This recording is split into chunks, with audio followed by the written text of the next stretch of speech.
Agent Morris with the NSA. There is something real here. Did you believe that our government is in possession of UAPs? Absolutely, based on interviewing over 40 witnesses over 4 years. And where? I know the exact locations, and those locations were provided to the Inspector General and some of which to the intelligence committees. I actually had the people with the first-hand knowledge provide a protected disclosure to the Inspector General.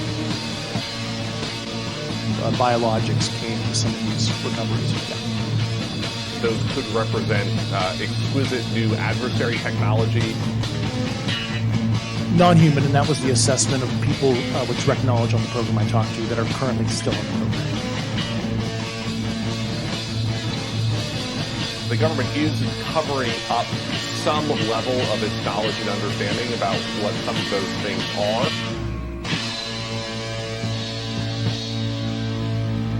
The Sol Foundation, which just announced a new initiative for UFO research and policy. It's nuts, man. I mean, we're just small-town buds who saw a UFO in the woods. I mean, now we're hanging out with the government. Wow. What floor were you guys on? Good evening, everybody. Welcome to another weekly edition of Anomaly Now, straight out of Austin, Texas. This is the weekly live news media roundup for the 501c3 nonprofit Anomaly Archives, aka the Scientific Anomaly Institute. I am your host, Smiles Lewis. Thank you for tuning in live or listening to the rebroadcast. And you can find out more about us at our website. That's anomalyarchives.org. And we've recently launched a Patreon fundraising community where you can go to patreon.com/anomalyarchives and you can find out how to donate on a monthly basis at various levels. At the $10 a month level, the Anomaly Academy Cadet level tier, you get access to our growing back catalog of monthly online lectures by various fellow Fortean anomalous, paranormal, ufological seekers of information and, dare I say, truth.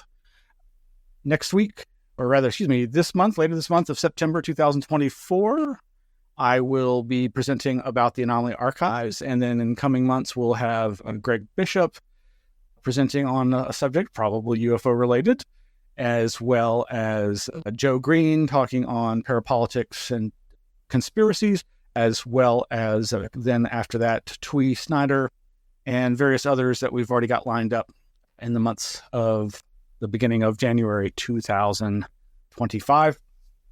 And today's Wednesday. It is September 4th, 2024. Hope you've had a good weekend. And I sure did. I got to go see one of my favorite bands of all time, local favorites, Ed Hall. They have done 2 recent reunion shows, and boy, I really enjoyed dancing and moshing like I haven't in a very, very long time. So cheers to all that. Got a lot of ground to cover. You can, of course, go to our Flipboard, flipboard.com/@anomalyarchives, and find links to thousands of articles about all aspects of the paranormal, the anomalous, the Fortean, the strange, the mysterious. And you can come along for the ride. You can go to our website, anomalyarchives.org. The first items I do want to bring your attention to, we've lost 2 very important folks. Loren Coleman over at Cryptozoologist.com has reported on the passing of his brother, Jerry D. Coleman, another author, another cryptozoologist. Sadly, a lot of folks may not have been very familiar with his youngest brother, Jerry's work, but there was a lot of interest in cryptozoology in that household, apparently. It is a very long and comprehensive and touching reflection on the life of his brother and their family, and goes into some very solid detail about the work of Jerry, including his having created these awesome art cards about Fortean incidents and the books that he wrote, Strange Highways and More Strange Highways, and the help that he did in investigations that led to works by his older brother, Loren. And really sad to see him go. You can learn a lot about him by going to cryptozoonews.com and reading his brother Loren's obit. There's also been news of the passing of a very famous researcher in the UFO field who is most known for his efforts to document the Majestic 12 documents. That is, of course, Dr. Robert Wood. His son, Ryan Wood, has penned this memoriam that is, I guess, only currently being distributed in an email form, but this is a web link for that. And some of Robert's academic credentials. Bob Wood's academic journey began with a BS in aeronautical engineering from the University of Colorado in 1949. He furthered his education by earning a PhD in physics from Cornell University in 1953. His early career saw him working for General Electric Aeronautics and Ordnance, followed by a 2-year stint in the U.S. Army at Aberdeen Proving Grounds. In 1956, he joined Douglas Aircraft, which later became McDonnell Douglas and eventually Boeing, where he spent an impressive 43 years. You can read more about him there. And of course, he's no stranger to the UFO scene, but he will be missed. Whatever you think about the Majestic 12 documents, I'm glad that there were folks out there digging deep into them. Now, but this next article is going to be, I'm going to present this a little differently, and hopefully the audio will come through. If there's any issues, you'll let me know, I'm sure. This one's over at sentinelnews.substack.com by Baptiste Friscourt. Notes on Lue Elizondo, quote, "There's an existing relationship there to feed misinformation to the American public." In an interview published in Coast to Coast on August 25th, former secret program coordinator for the National Security Council, Lue Elizondo, answered questions from veteran journalist George Knapp. Now, I've continued reading up on people's explications of their reading of Lue's new book, Imminent. I'm not really jumping into reading that myself. I'd rather hear what other people are finding. I'm sure I'll get around to it eventually, but I'm reading like 5-6 different books right now, and I tend to take such copious notes that it's just not going to be on the plate for a while. But it's been very helpful to hear all these different people's perspectives on this material.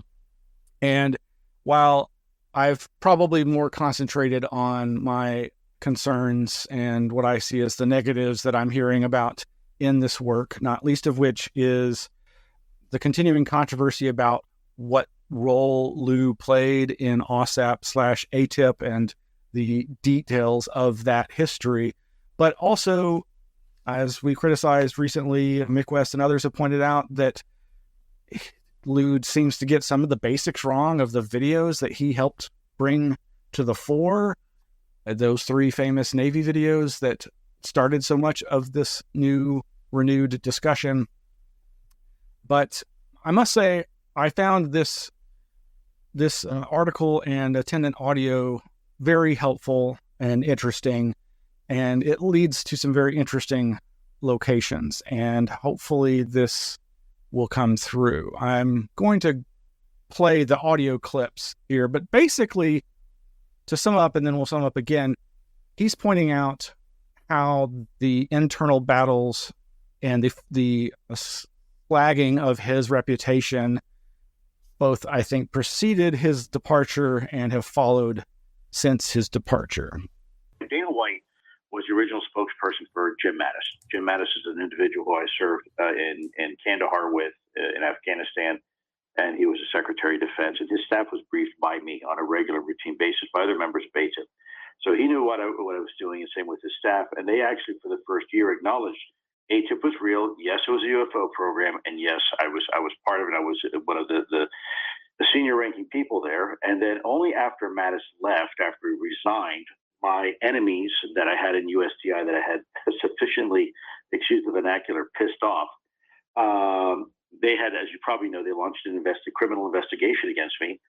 And Air Force OSI in the paper said, actually, as a result of as a conclusion of the investigation, there is no wrongdoing. Lue didn't do wrong, and they actually acknowledged that there's the director of ATIP. He was doing that. But that wasn't good enough for my former boss. And my former boss, if anybody wants to know about what happened, all they have to do is look up a story. Apparently lost the audio there, I believe. Let's see if I can get that back. Sorry, folks. Sometimes the service loses contact with the audio, and I think changing the here we go. It was put together by a former detective, Tim McMillan, he did some stuff on Popular Mechanics, and then was also has something called The Debrief. It's a news outlet, and they exposed him. And my former boss was caught up in an IG investigation, and he was the one that was having reprisals against me, which was also one of the basis of my IG complaint, both to DOD and the intelligence community. And at the time, he had an individual who became a new Pentagon spokesperson who, when I talked to, first time, I said, why are they changing this? He told me on the phone, he said, Lou, I don't agree with this. I know what you did, but I'm being told by the higher-ups to put this statement out. It was very, very upsetting to me. And I said, well, how can you do that? He's like, Lou, look, I'm trying to fight it, but that's what they're doing. And I knew exactly where it was coming from. It's coming from my old boss. And then they have this, a new one came in, and she's a former colonel. I'm not going to mention her name because I don't want to disparage her, but the fact is she's a colonel, and she is formerly trained in psychological operations. And she actually wrote a thesis to the Department of Defense saying that it is, one of her lines was, in essence, you can't separate psychological operations or quote-unquote propaganda from public affairs duties. Now think about that for a second. And by the way, this individual has relationships with some of these bashers you're talking about. They worked previously together in a previous assignment. So there's an existing relationship there to feed misinformation to the American public through some of these bad actors. But anyways, with that said, this document she wrote a thesis on it. So think about that. There is a requirement to ensure that the American people and the American population is informed. And you cannot lie or deceive the American people. Now, they do all the time, but it's illegal. You're not supposed to conduct propaganda operations on the American public. You can't do it. And yet, that is exactly what is happening.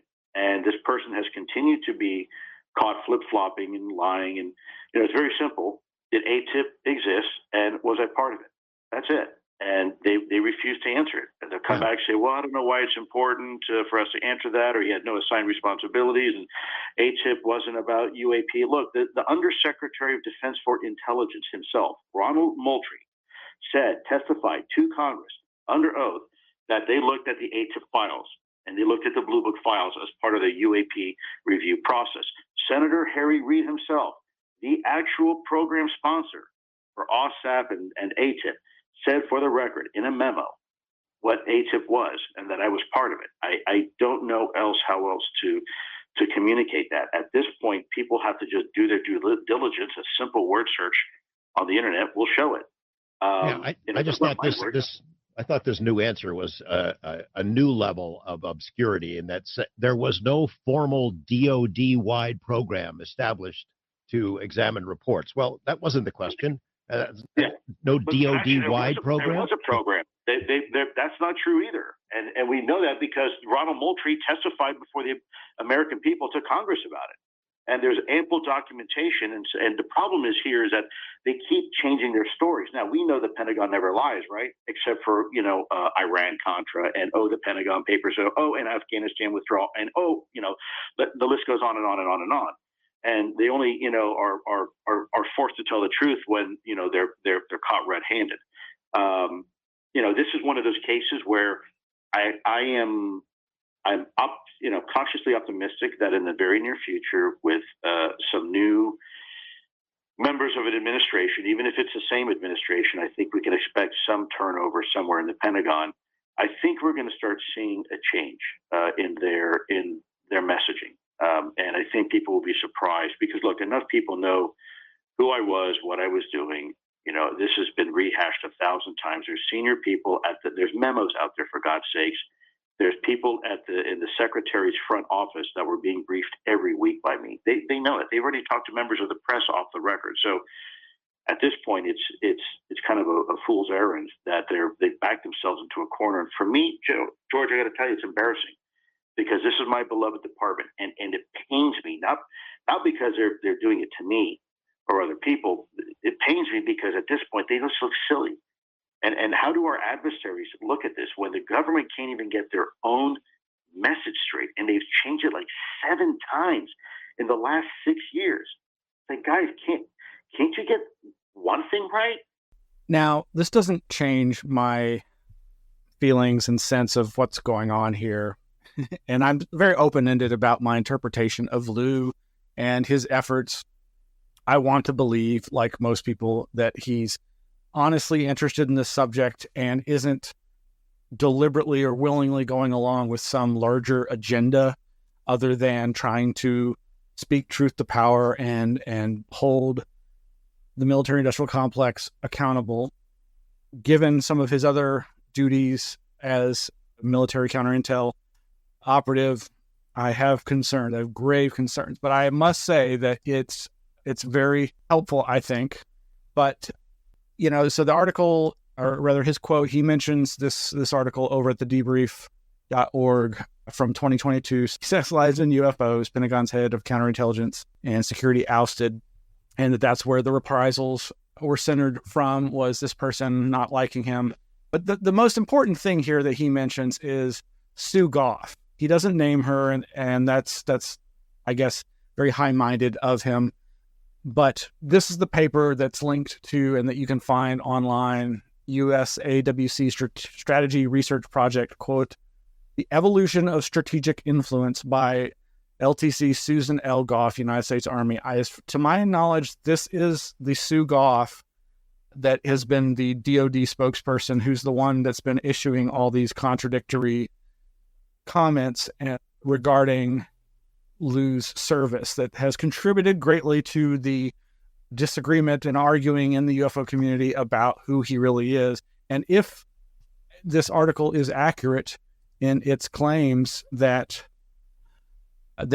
she's advocating for basically the use of psychological warfare, psyops, propaganda against the American people, and equating it, like anybody with any kind of parapolitical sense knows, that they have been used, this idea of public affairs, public relations. This goes back to the old Nazi adage of, if you repeat a lie often enough, people will believe it's the truth. And this author, Baptiste, quotes from that paper, quote, First, DoD needs someone with the appropriate position and authority to oversee the policy and to coordinate DoD strategic influence activities among DoD public affairs, military psyop, and other military information activities.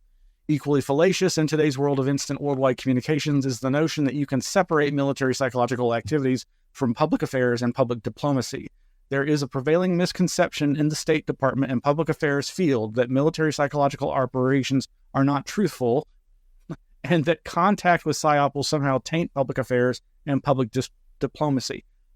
I would say that is exactly what has come home to roost because of the military-industrial complex, the national security state, and everything that was created post-1947 from the National Security Agency, NSA, no such agency, to the CIA, and all the way too many alphabet agencies that are part of the military intelligence complex that more often than not is interested in public affairs, just keeping us uninformed and distracted from the truth. Anyway, we'll be providing the link to this Evolution of Strategic Influence paper by an LTC Susan L. Goff. If this is not the same person, apologies, but to my knowledge, this is, and I appreciate Lue bringing this to my attention. I was unaware that she had this background, and it brings everything into a different focus, perhaps. Meanwhile, friends have brought my attention to, whatever you think of this Flex Subcommittee on the Weaponization of the Federal Government from the U.S. House of Representatives. This is the report that they issued just over a year ago, the weaponization of CISA, how a cybersecurity agency colluded with big tech and disinformation partners to censor Americans. And, I really should have brought up links. There are articles that I've read for years that are mainstream news articles about how this has become the norm right under our noses, right out in the open. And it goes back to Eisenhower's famous speech warning about the military-industrial complex and the rise of a technocratic scientific elite. All that said, just, be skeptical of everything, even me, please. All right, moving right along. One of the places I've been hearing a lot about Lue Elizondo are these guys, Klaus and Garrett, who do this Patterns Tell Stories podcast, which I really enjoy. I only found out about it fairly recently. I think it's gotten pretty popular. You can find it on your favorite podcatcher apps. I typically listen through Spotify. That's the link I'll give to the show notes for their most recent episode on Monsanto. And their most recent episode on Monsanto, of course, is keying off of details such as they are in Lue's book that list the many different aviation and other types of corporations that have been alleged to be linked to UFO reverse engineering, biologics engineering. And as much as they tend to totally take everything Lue says as gospel, and that does bother me a lot, I often find them bringing to attention things that I'd forgotten or that I think are important threads to pull on, or things that I didn't know about at all. But their most recent episode, they mentioned the whole Monsanto thing. That's the focus of the episode. And they go into some background that is, of course, interesting, but it could also be where Lue has been reading and hearing all this stuff, and he may not have any special information. And like the Arrow report said, this could all be the result of echo chambers and silos of information bubbles and the same people telling the same stories over and over and games of telephone. This telephone. Hang loose, y'all. But in it, they also mention, of course, famously in The Day After Roswell by Philip J. Corso, he had stories about Monsanto and them supposedly getting the bodies. And of course, Monsanto has since been bought by Bayer, all of which reminds me, corporations who commit genocide or get caught doing non-voluntary human experimentation should be dissolved. That should be like standard operating procedure. But no, we still have IBM, we still have Monsanto, we still have Bayer, we still have all these corporations, these global evil corporate entities that helped facilitate the Holocaust. There's also in the recent episode of Patterns Tell Stories, they talk about a since passed young UFO researcher, Kenny Young, who did a lot of great research and apparently told his own story about hearing tales of Monsanto's connection to UFO biologics, reverse engineering, that sort of thing. So it's something to think about if you're interested in listening to podcasts and hearing these kinds of information. You might go there. But there's, in that episode, they also talk about something that I've often railed against while I'm ranting, and that is secret biological testing on the American people. Besides like MKUltra and that sort of thing, where they, victimize individuals, there have been repeated experiments in mass where so often these Nazi-influenced Operation Paperclip imported German scientists perpetuated horrific experiments on the American populace, often, if not exclusively, focusing on the most disenfranchised minority groups. And they talk about that in the Monsanto episode of Patterns Tell Stories. But what else should cross my feed but another blog called The Memory Hole, TMH, talking about another sinister series of experiments. And I'll just digress for a bit here, where they talk about these that occurred in 1966, secret subway experiments, the U.S. Army's germ warfare tests. U.S. Army scientists conducted a covert experiment in New York City's subway system, aiming to understand the spread of biological agents in a densely populated area. Equipped with air sampling machines and light bulbs filled with Bacillus subtilis bacteria, the team shattered these bulbs in subway tunnels to observe the dissemination of the bacteria among unsuspecting commuters. This goes on, and it's just a little note by this outlet, but you can find the documents and read them yourself. And like I say, they go into a different set of experiments in that Monsanto episode of Patterns Tell Stories. You can also go check out The Memory Hole at Substack. And just continuing on with people's coverage of Lue Elizondo's Imminent, there is, of course, more from a different perspective, that of Kevin Randle, good old stalwart, old ETH UFO proponent who has written so many books on the subject. And in this latest article, Imminent, the book. And the Council Bluffs UFO incident, he talks about the fact that this is another incident that is mentioned in Lue's book. But he is lamenting, again, what I and others are lamenting, this lack of anything new, to the point where it's like, I think even some dates are wrong. It just starts to make you wonder, like, okay, if this guy was supposed to be this new version of Blue Book and investigating these cases, why does he keep getting these basic facts wrong when he's been working on this book for at least a year, if not 2 years or longer, since coming public in 2017? You can find that over at kevinrandall.blogspot.com. Moving right along, let me ease up on my computer by closing some of these other pages. Here we go.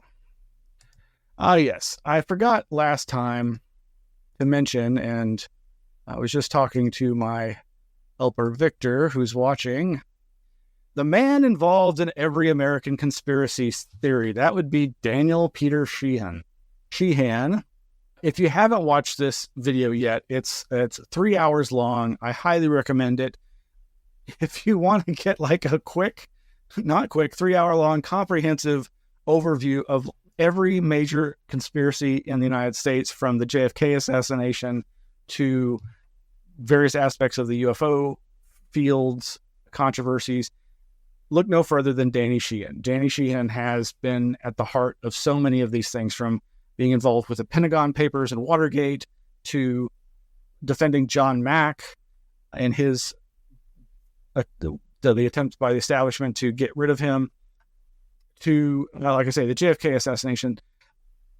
And among the many interesting tidbits of information that you will find here, the one thing that I'd never heard before that he claims is that Ingo Swann and Hal Puthoff were not just former Scientologists working in the remote viewing program, but that Ingo Swann was, according to Sheehan, he saw files showing that Ingo Swann was reporting back to Scientology as a spy on the Office of Naval Intelligence, among other establishments, I imagine. I don't know if that's true. I've not found any that reference anywhere else. Perhaps it's been out there and I've just never known it. I know that there's a lot of people that criticize Jesse Michaels, whatever his name is, who hosts this American Alchemy podcast, because of his connection and support of Peter Thiel and Bitcoin and things like that. But I have to say, I've found the interviews that he's done with all these big, interesting insider players to be very educational, and that I really, that 3 hours was very valuable to my time. Maybe you would find it that as well. Meanwhile, speaking of JFK, a little diversion here. A local conspiracy researcher, JFK researcher, Richard Bartholomew, has a blog called Bartholoviews over at Substack. And again, stuff that I was not aware of. There's these two articles, Bartholomew versus the Wheel, an illustrated annotated edition of the abstract for my Rambler monograph that came out earlier last month, and something he posted a year ago that precedes this, called Roger and Me, Steganography, and Roger Craig's Getaway Car, an appended illustrated post of my 1995 essay. This is, I'm not going to be able to go into detail about this, but this is crazy. This is wild. So this Richard Bartholomew is the author of a really good book on the deep state in Texas, all the connections to the JFK assassination connected to Texas. Obviously, so many people think that it was the military-industrial complex that killed JFK, to the mafia, to the CIA, to Lyndon Baines Johnson, or all of the above. And some people think, as is explored in that video we were just referencing with Jesse Michaels, American Alchemy, talking about, was JFK killed because he was trying to release the UFO documents? I think it's probably more the war machine, but actually I should say Daniel Sheehan specifically states that the reason he thinks that JFK was assassinated was because the people in power considered themselves patriots and thought that his attempt to dismantle our nuclear arsenal at the behest of the Russians was unpatriotic and traitorous, and that it was their duty to kill him.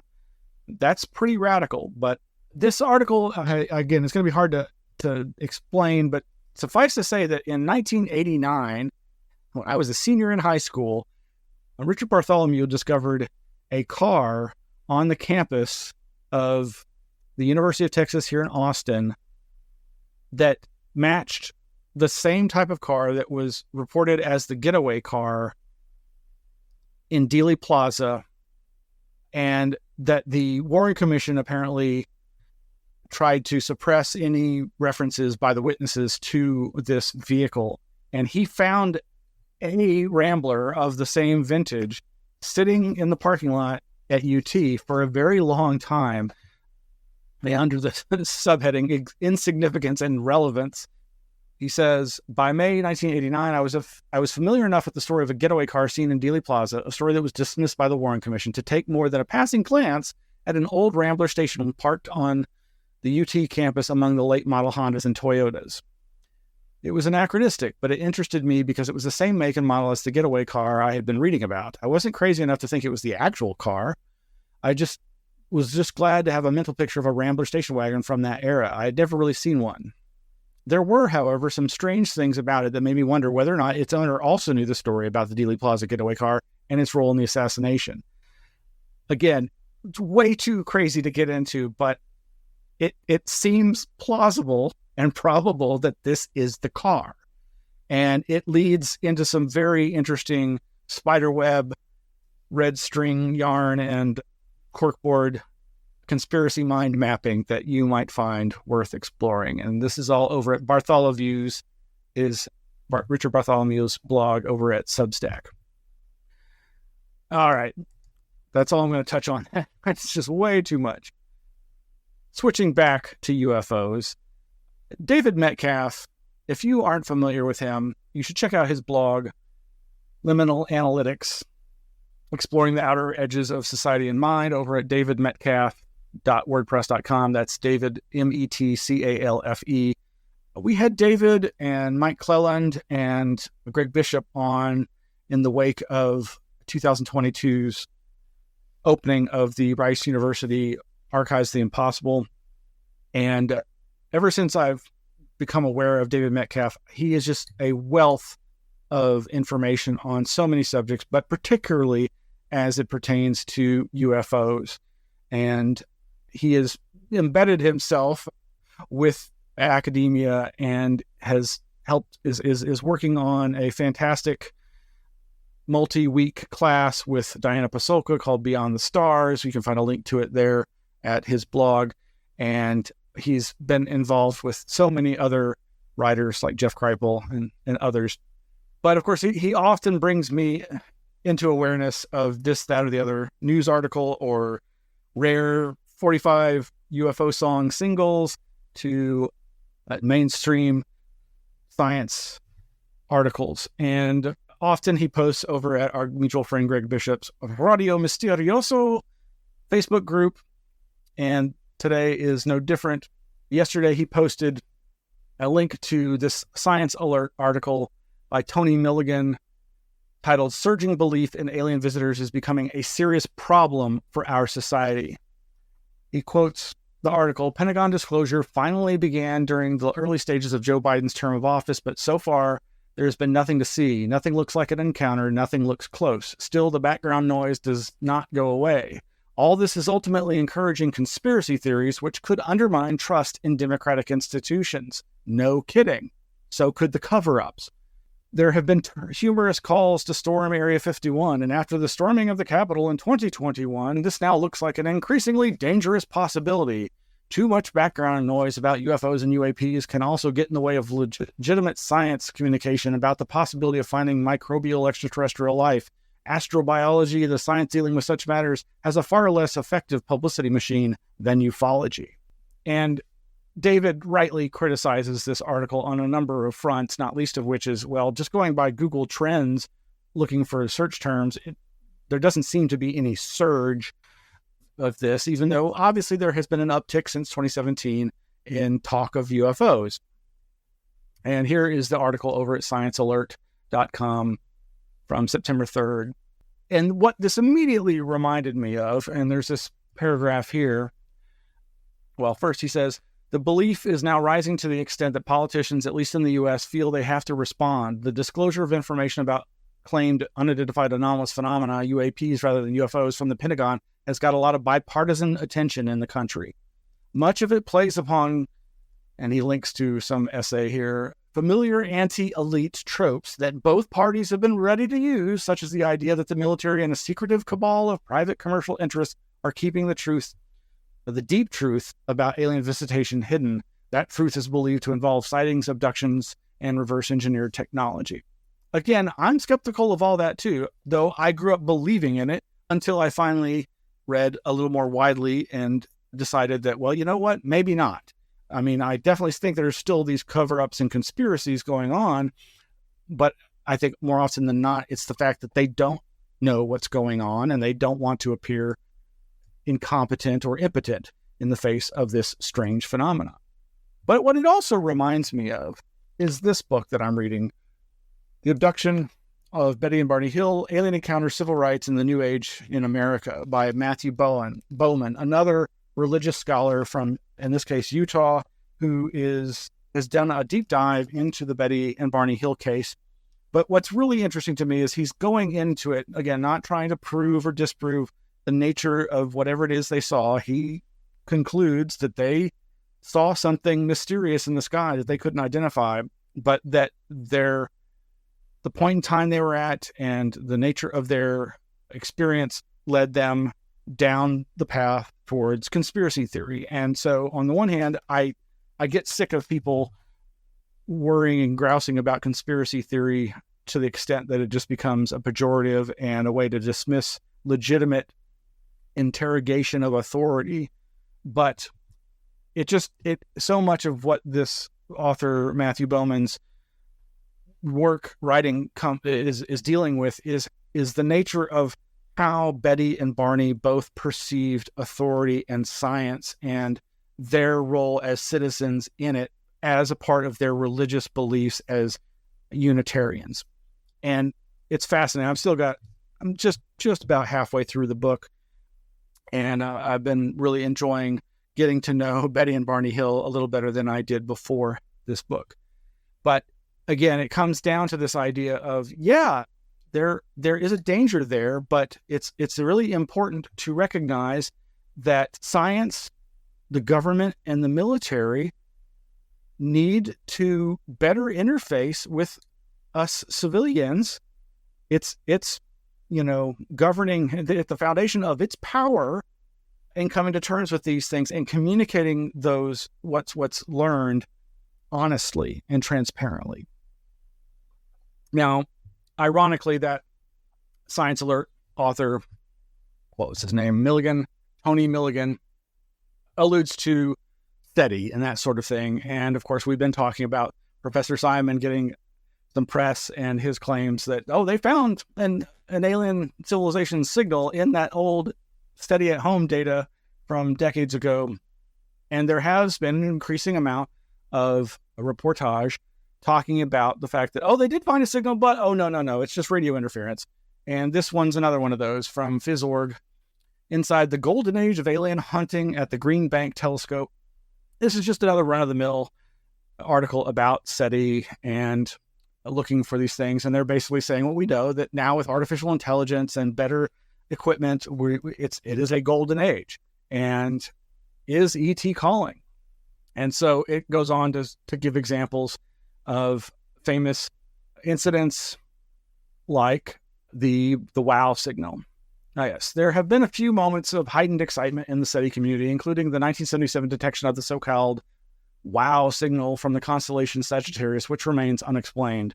More recently, in 2020, the team identified Breakthrough Listen Candidate 1 from the nearest star system, Proxima Centauri. This is the one that Professor Simon and others have been alluding to, though it may not be the one that his contact is claiming they found the signal, but that's what it sounds like from all the kind of dancing around that Professor Simon has done, for whatever that's worth. Moving right along to other strange space news. The Starliner spacecraft has started to emit strange noises. I don't know what's making it. So here is a clip of the interaction between the astronauts who are, I believe, still stranded and probably will be up there till February, what they're saying and hearing. No, too. Got a question about Starliner. Houston's with you, Butch. Go ahead. There's a strange noise coming through the speaker, and I didn't know if you could connect into the Starliner and let me keep mic and let you hear. I don't know what's making it, but I don't know if it's something that maybe is connected between here and there, making that happen. But anyway, can you do that? We can configure that, Butch. Give us a minute, and I'll call you back when it's ready. Okay. Station Houston on 2. We're configured for audio via hardline and CST. If you want to give us a call. Okay, I'm in Starliner, and how do you read? 5x5. How many? Yes, sir. Okay, I'm gonna keep the mic up next to the speaker. Copy. Hear that? At negative, Butch. We did not hear anything. That. All right, Butch, that one came through. It was kind of like a pulsing noise, almost like a sonar ping. Yeah, I'll do it one more time, and I'll let y'all scratch your heads and see if you can figure out what's going on. Here we go.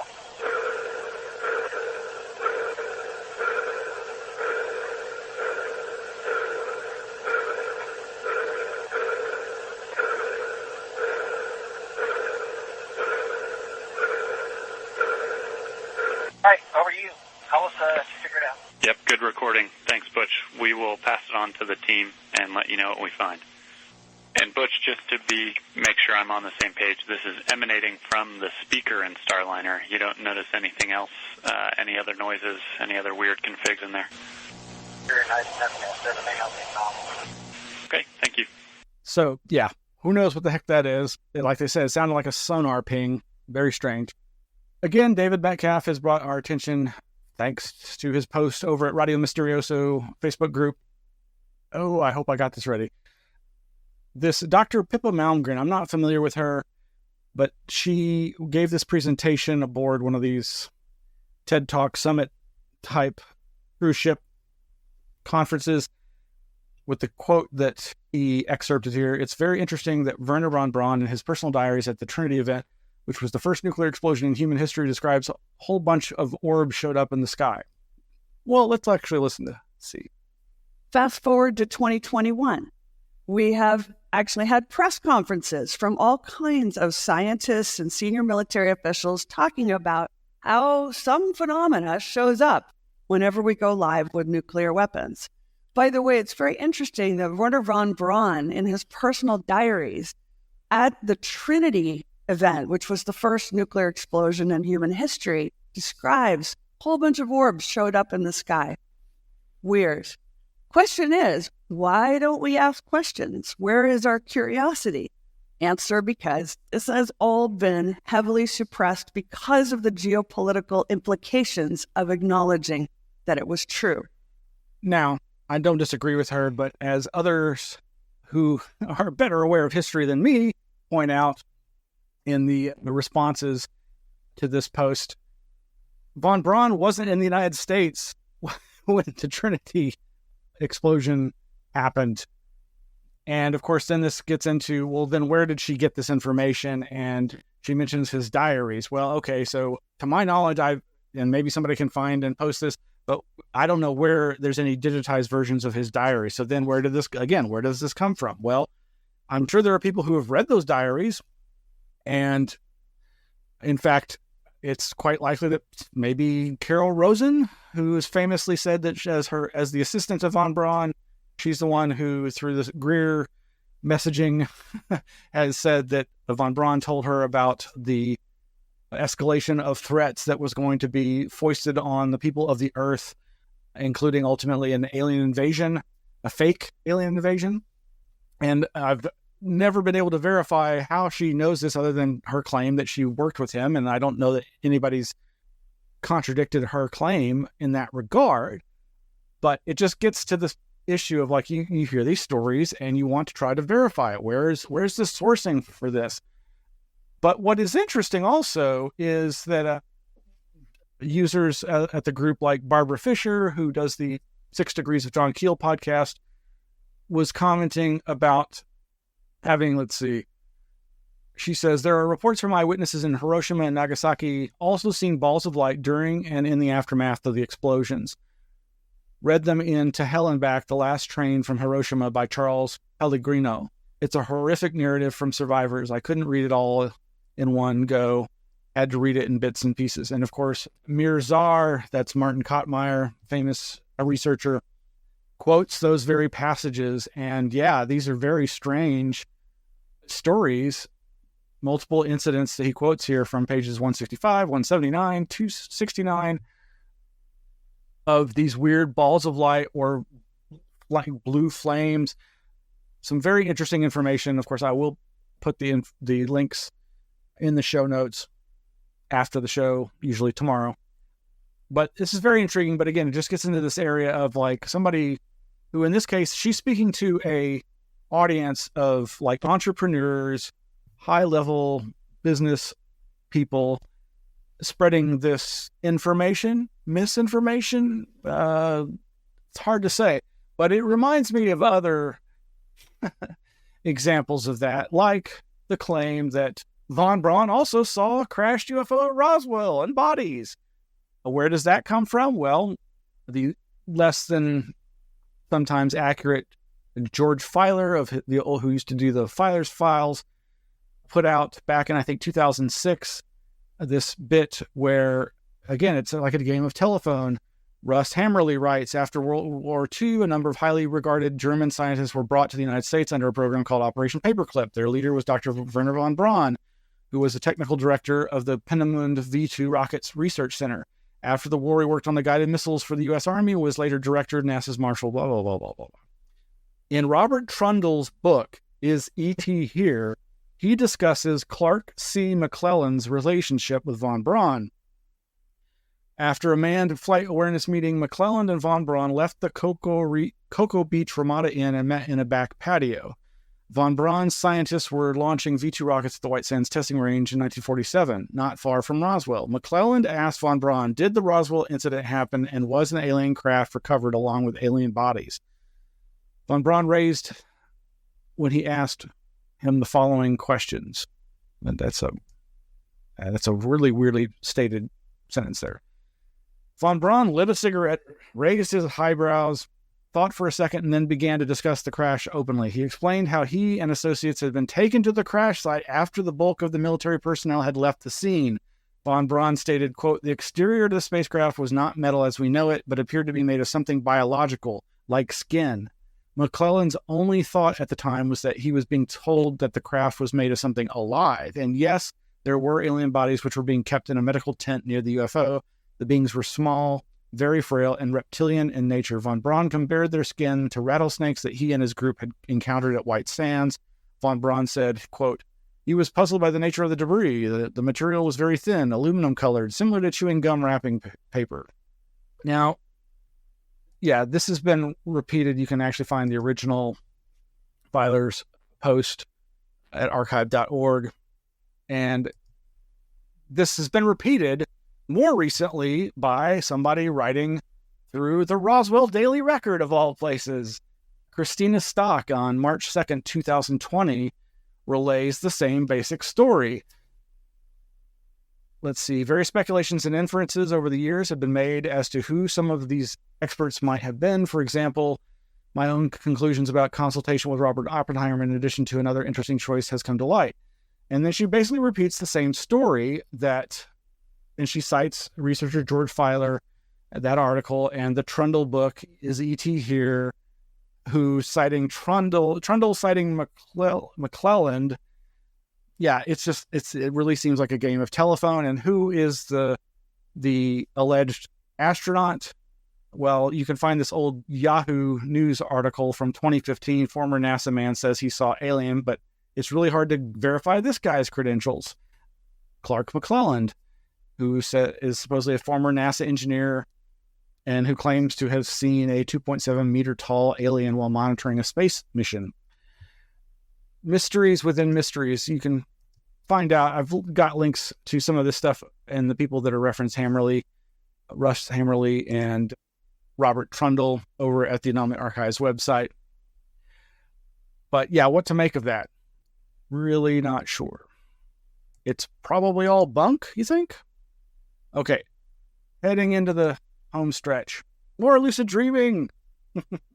So that company that we've been reporting on their experiments to control devices in waking reality, in meat space, from the lucid dream space, have resulted in this headline: lucid dreamers drove virtual cars while asleep in an incredible experiment. Yeah, this is pretty interesting. So they trained these lucid dreamers to, while awake, flex muscles in subtle ways to steer a virtual vehicle right and left to avoid obstacles, and then got them into the dream state, and they would signal these obstacles with lights flashing through their closed eyelids, and the lucid dreamers were able to use that trained muscle control to avoid the obstacles and drive the vehicle around the obstacles in this virtual driving experiment.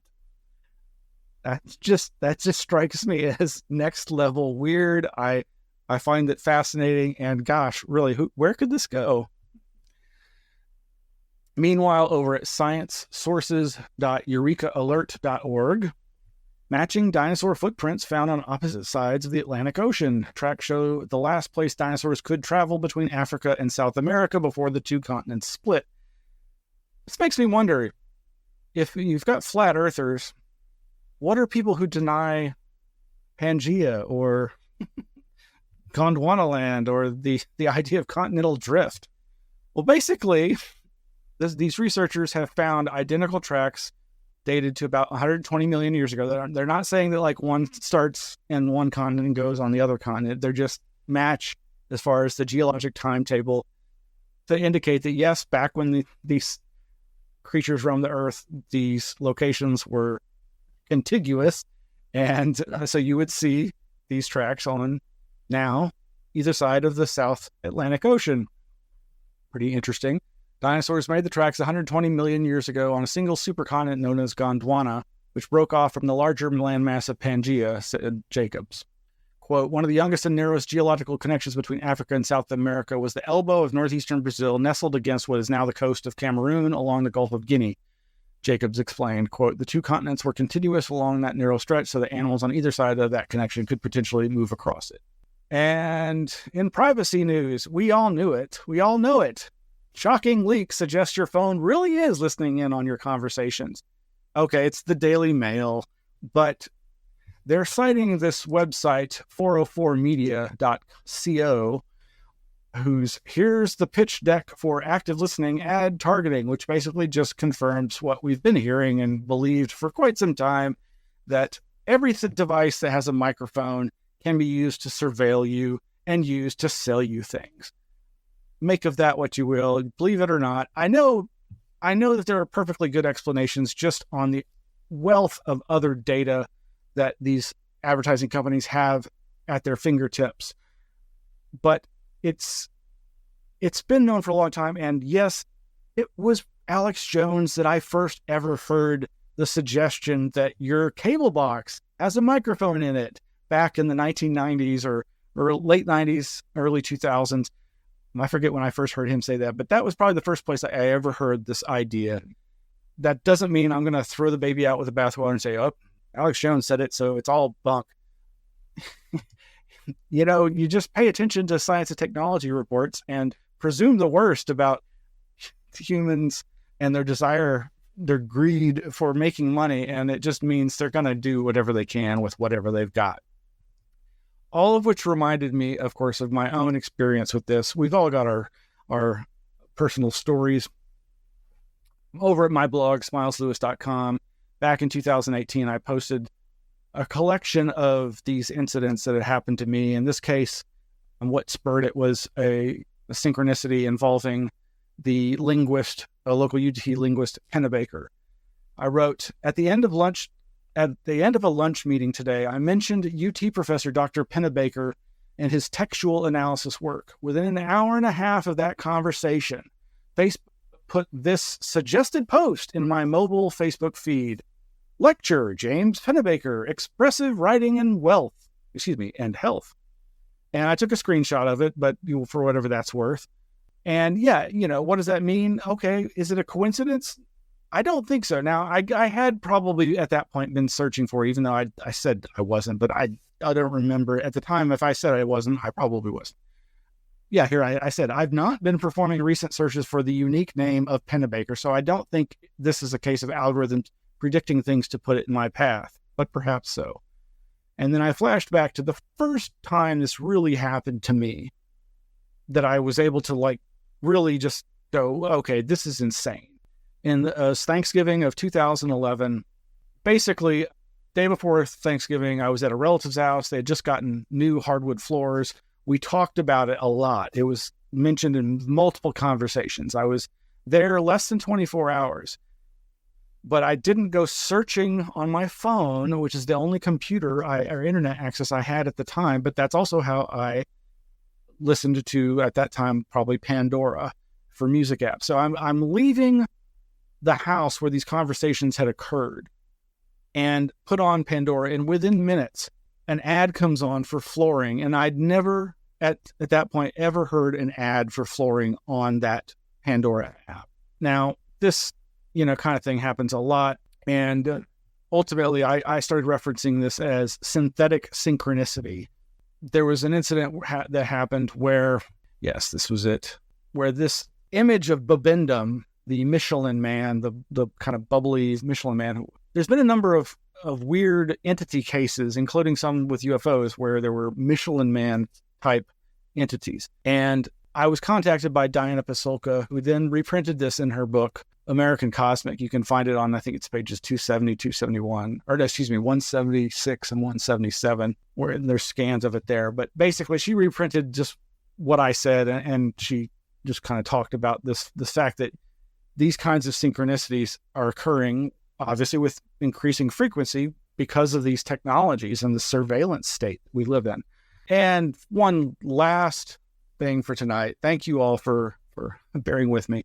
I've mentioned this blog many times. It's Getting Spooked over at Tanner F. Boyle, BOYLE.substack.com. Tanner Boyle is writer, researcher who, like me, likes to look at UFO internal landscapes through the parapolitical lens of skepticism. And he's done some great analysis, and his most recent is this Christopher Bledsoe and the UFO Cult of Intelligence, Part 6. He's done a number of series, including on the Gulf Breeze 6 and the Space Kids and the Indigo Kids and all these weird confluences with mind control across all these paranormal and UFO fields. Highly recommend his blog. There's a lot of free content there. And of course, he's highly critical of Diana Pasulka, and I think rightfully so, even as I find her to be an important voice in this new wave of UFO discussion. But again, we should be able to have conversations, civil conversations about these subjects, and not get caught up in labeling this person or that person a disinfo agent, even when we do have our concerns. And so with that, I will say good night, folks. I really appreciate you tuning in, and I hope that you've enjoyed the show. If you could like, subscribe, do all that stuff, spread the word. We really need the help. Anomalyarchives.org, patreon.com/anomalyarchives. These are ways that you can support us at those websites. And we got a P.O. box you can snail mail us to. And as I said, I'll be giving a lecture later this month about the Anomaly Archives as part of the Patreon presentations. And then coming up in October, we've got Greg Bishop. Probably in November, Joe Green doing a presentation on conspiracy theory of one variety or another. And then Twee Snyder in December, and then more going into 2025. So thank you all very much, and enjoy this close-up view of our wonderful poster by Red Pill Junkie. Good night.